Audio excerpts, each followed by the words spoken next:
Hey guys, welcome back to Release the Craftin. Priscilla here for another full deck challenge 4. That's hashtag FDC4 hosted by Shauna at Shanouki Art. And today we're on week 7 in my round O catch-up. And we are doing the prompts Pocket, Coral Color, and Tree. And I did not plan to make a pocket. I actually planned to do the book page part of this prompt and forgot entirely that I had book pages just waiting to be used. Forgot all about them, so I had to scratch that one out. And then for whatever reason, I read the part where it said pocket and I was like, nah, I don't feel like making a pocket. And then proceeded to make the pocket. So there we go, subliminal messaging coming through again, because I told myself with my brain, do not make a pocket. You don't want a bunch of pockets. And yeah, I ended up just making it. First step. And I realized it immediately. I was like, you weren't going to make a pocket for this. Now you got to make something to go inside the pocket.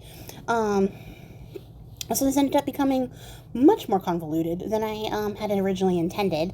Not to say that I'm not very happy with the results. In fact, I really like the results on this one. I used abandoned coral distress oxide to get the coral color because I didn't know how else to get the coral color. That one kind of threw me for a loop. Even when I chose it, I was like, how are you going to do this? But then I was like, oh yeah, Tim Holtz has a coral color in the lineup, so shortcuts abound. And watching this back now, I'm like, oh, this would have been a great spot to add the book page, Priscilla. But it just never came through, even though it's literally sitting right here waiting for me to use it. I'm still looking at it because I just finished this card not that long ago. But yeah, so then I was like, okay, well, I'm going to use up this scrap of like sticker paper, lunar background type stuff, and I'm going to use the entirety of the scrap on, or at least 90% of the scrap on this particular ATC, so I can feel comfortable letting go of that last little sliver that didn't make the final cut. And I'm going to use another ATC to make the inside card, because why not? I want them all to sort of match and vibe and be made of the same paper, so I made sure to choose ones made out of the same paper, which were actually a craft colored file folder is what I made with these. And I actually like that I chose that one for this because it's a very thin file folder, so in the end it becomes a very sturdy card, but it is a rather thin bit of file foldery. Now here is where I kind of messed up a little bit, because I should have like maybe measured how much I needed to cut off this card, and I didn't, so it makes my little end piece a little bit strange. I just sort of went for it. I was like, yeah, here we go. This is about approximately what you need. And I forgot that I had a focal piece that needed to fit on that card, and it just barely doesn't. So had I measured a little bit, I would have saved myself some grief. But in the end, I still really like how this came out. So after doing the coral color, I was like, okay, well, I do kind of low-key want to put some gold on this because of the theme that I'm going for this, which I will talk about in a second. So I got my Versamark and this very dirty brush, which I really just need to go clean properly, because it keeps cross-contaminating everything it touches with the amount of brown that is loaded into it. And then I use that that little vintagey mix of silver and gold that I have. That's a mix that I made myself. Nobody made it for me. And in fact, once this little jar goes empty, I think I'm going to buy some silver and gold embossing powder and then mix it in together, so I have like a nice big tub of it.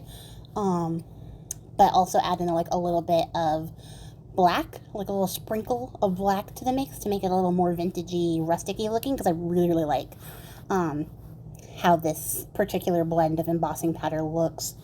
I think this is the American Crafts, the Zing embossing powders in their color range. They're gold and silver. Yeah, I really like how they look when you mix them together. It just has like a very chef's kiss worthy feel of a vintagey, metally goodness.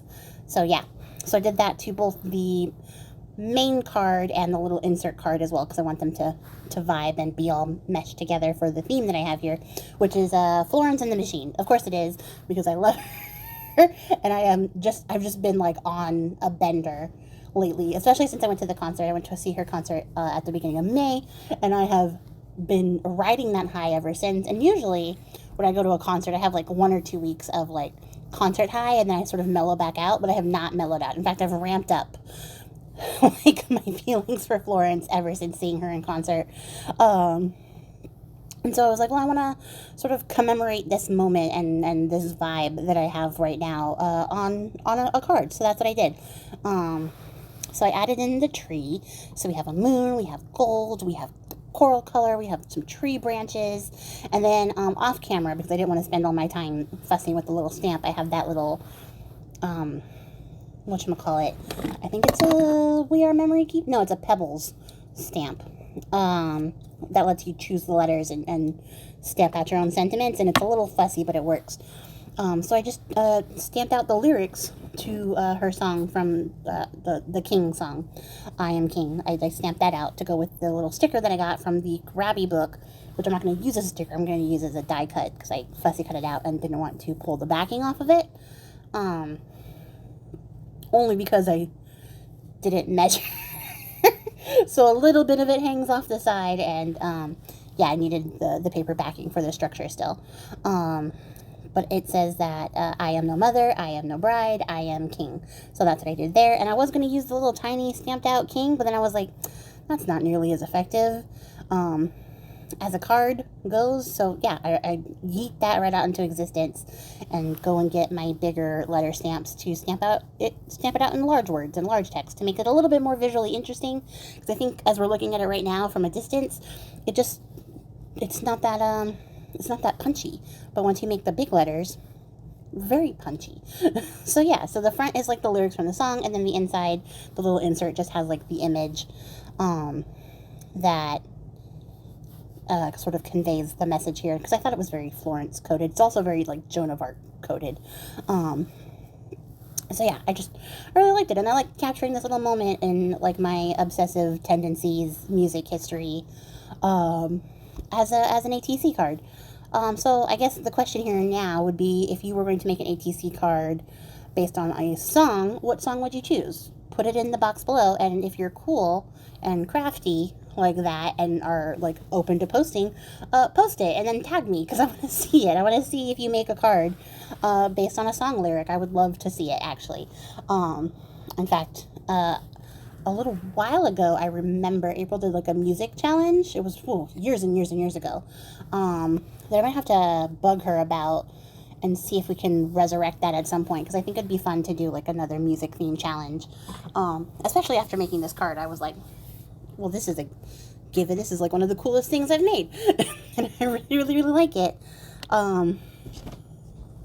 And what color is that? I think that's just the vintage gold color Art Alchemy wax. I went around and decided that it needed to be more opulent. It needed more gold to it. So I went around and added a little border for that. And then, yeah, that was like the finishing touch there. And now I have a little card with a little image that's all nicely protected inside this pocket that I wasn't even going to make when I started. So it's actually kind of fun to see how it ended up.